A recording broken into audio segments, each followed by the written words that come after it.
Hello, everybody, and welcome to another episode of How To. Today, I would like to show you how designers can simulate within the 3D Experience platform. First of all, you might ask the question, why should a designer do that? Answer is easy. Just imagine a designer is changing something and he would like to know if the stiffness is still okay or if the stresses are within a range which is, okay. Then the designer normally has to design everything as he thinks it's good and then gives the design to the simulation engineer.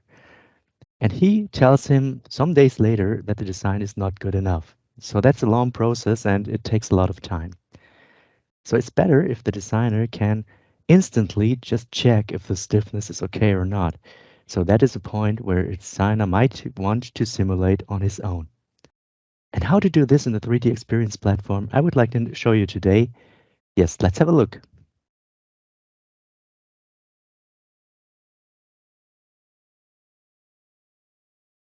So here is again the quadcopter we already have shown earlier.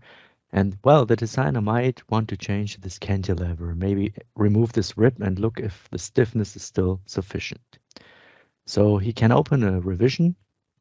In that case, we already made this revision B. Yeah, it's here, revision B. We will open it now. And this revision is the cantilever without this upper rib. And the designer might now want to check if the stiffness is still sufficient. So we can do it both ways. We can use this abstraction shape lever.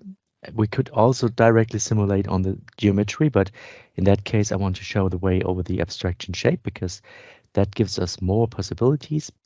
And even the designer can use these abstraction shapes now.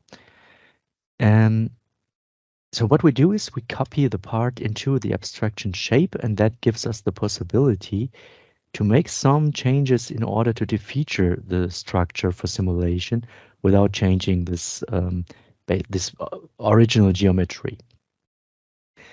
So as soon as we have it, we can now switch over to the measure. The designer has a measure to use, and we are using the abstraction shape inside this meshing tool. And the next thing we can do now, we can insert a tetrahedron mesh. Well, the mesh size we put to 4 millimeters now and mesh it. Yes, now we have a mesh which could be quite sufficient for stiffness calculations, and we can proceed now. I will just hide everything, all the geometry, so we only see the mesh. Now I'm turning it around. I'm just hiding the mesh so that we can put some further properties on the whole model. What we can now do is we need some properties. We can now add a solid section. So that gives us the possibility to apply material to the FE mesh. As soon as we did this, we can switch over to the FE tool, FEA analysis tool, which is the linear structural scenario. This is what the designer has in his role. It's a linear calculation, but it is sufficient for stiffness calculations and for simple stress calculations. So we choose the FE model we just did, the mesh, and start the simulation app. As soon as it opens, we are now able to define some static steps. So we have the possibility for a preload step for pretensions, for instance, or we can just do a static perturbation step, which is a linear calculation. In the boundaries, we can first clamp some areas. In that case, it seems okay to clamp the bolt holes. Maybe we can also apply different boundary conditions. In that case, it's enough. And then we apply a load at the tip here. Yes, we can insert with the units, megapascal. Then we have 10 megapascal applied. And we can see how the deformation is in the calculation. And from that, we can calculate the stiffness and see if it's okay. So what we can do now, we can check in the simulation tool if everything is okay. And the model checker told us, yes, the model is okay. So we can start the simulation.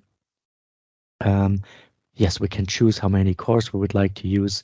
And then the simulation starts and it runs. And as soon as it runs through, we have the results available. So it takes some time. Of course, it's a small model, but it's running quite fast. Yes, now we have the results available and we see the deformation. Yeah, it's 50 millimeters for that load.